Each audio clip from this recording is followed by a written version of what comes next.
Morning, race fans. What's up? This is Jamal Hassan from Bermuda. Blake Baggett is on a rampage. The series is getting exciting. Saturday at Bud's Creek, round 7 of Lucas Oil Pro Motocross Championship. You know, the first moto, Blake Baggett worked his way from like 7th, you know what I mean, and he put on one of his late break charges. Close to within a couple of seconds of rival Jeremy Martin in the closing moments of the first moto, and you know, didn't beat him, but he closed right up on him, so that fired him up, and you know, that fired him up and inspired him for the second moto. And you know, Jason Anderson got a better start, towards the front. You know, once Jason Anderson got in front of Bogle, he checked out, he showed that speed like how he is running in Supercross this year. So you know, Jason Anderson was hanging it out and riding aggressive in the first moto, you know what I mean, sharing his speed and powers too. Second moto, you know, Jason Anderson, the heat and humidity got to him. He was a different rider. You saw it in his riding. He was dropping back in the pack and he was fading off.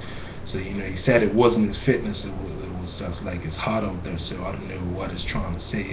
There has to be something that, you know, saying it's hot, it wasn't his fitness.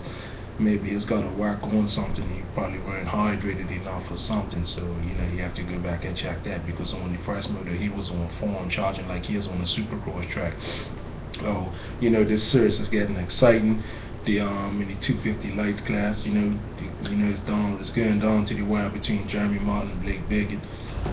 You know, I won't come Cooper way about either, but you know, I think it's gonna come down to this too. The speeds are high, you know what I mean. The speeds are super high. The intensity is up, you know what I mean. At the level that these guys are riding at, Jeremy Martin, Cooper Webb, and Blake Baggett, that speed, they're like, it's a serious pace that they're running. So it's gonna come down to fitness, who wants it the most, and who's gonna take the risk too. You know what I mean. It's gonna come down to that, and it's gonna come down to mental. It's going to be a mental game too, because between those three, like I said, the pace is so high, you know what I mean, and Blake Baggett's just picking up the intensity, and the humidity is starting to pick up now. You know, it's getting hot now, you know what I mean, we're in the midst of our blazing summer months, so we can expect him to shine, you know what I mean, in the heat, you know what I mean, as it gets hotter and hotter, it gets warmer and warmer, you know, it's really starting to kick in now, you know, this is his weather, you know what I mean, he's used to catching riders. Blake Baggett's used to catching riders when the defenseless and wounded, you know, towards the end of the race. That's his strength, you know what I mean, towards the end of the race, especially when it's hot and humid, when all the other riders ain't got nothing left to retaliate or nothing. So they're like punching bags, really, you know what I mean. That's been his forte and his trademark for years. But Blake Baggett has picked up the intensity, you know what I mean. Race fans, so you know, we're in for a treat, you know what I mean. The series is getting exciting. His riding that Kawasaki on the edge, you know what I mean. Like I said, the race pace is real serious, and he's not afraid to push the envelope, you know what I mean. He knows he's got to ride out his comfort zone to win this championship. So Jeremy Martin doesn't have to panic, you know what I mean. He's got a 27 points lead. We know that could be evaporated. A lot could happen in one motor in motocross, so that could be chopped down to 10, you know what I mean. So what I'm saying with him, he has to keep up the intensity too, but he has to be smart as well. But what I'm saying is, don't take his foot off the pedal, you know what I mean, because it doesn't take much. Like I said, a lot could happen in one motor, and the rampage that Blake Baggett's on, it's going to come down to who makes the least mistakes out of these guys, and it's going down to the wire. And I do believe Blake Baggett's going to chop into that championship points lead even more, and you know, it might unsettle Jeremy Martin a little bit. You know, he might start getting a little.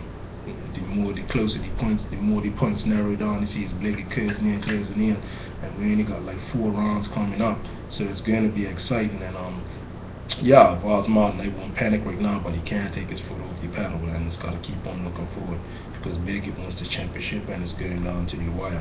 And I like what I see out of that class. It's real exciting. The race is intense, and that level, that pace is super fast. Now in the 450 class, you know, like I said yesterday, there's a chess match between Donji and Roxon right now, you know what I mean. Donji wasn't able to gain no points, but he stopped the bleeding yesterday, so I'm happy for him for that. But he's gonna have to win the rest of these motos himself, or at least beat Rocks in the rest of the season. So that's got his work cut out for him. Let's see if that championship gets down to the wire. It's come down to this too. Then you got Eli Tomac. Eli Tomac can get the championship, but isn't the picture for Race Williams, you know what I mean? Because he came into the season later after suffering a broken collarbone. We all know that. James Stewart is all up. You know what I mean? He just can't seem to run with the leaders consistently. Like, he doesn't have the pace consistently. You know, so it's not going to win this championship. He's out of it. You know, he needs to get it together too. Like, you know, he put up a fight. You know, he made a pass on Trey Kennard when he second with him. Then Trey Kennard put a pass right back on him. Trey Kennard fought right back, and then after that, James dropped back. You know what I mean? He dropped back way off the pace. Then, you know, I see later on in the race that his crash. So, you know what I mean? It's got to get it together. You know what I mean? I don't know if it's his fitness or his mental preparation, what's going on there. So, you know, James Bubba Stewart has to get it together. But, you know, Lucas Oil Pro Motocross, guys, stay tuned in next week. Can Jeremy Martin stop Blake Baggett's Rampage? So we're heading to Millville, Minnesota, Jeremy Martin's family track and the same track. So stay tuned and you'll get that information. Cool.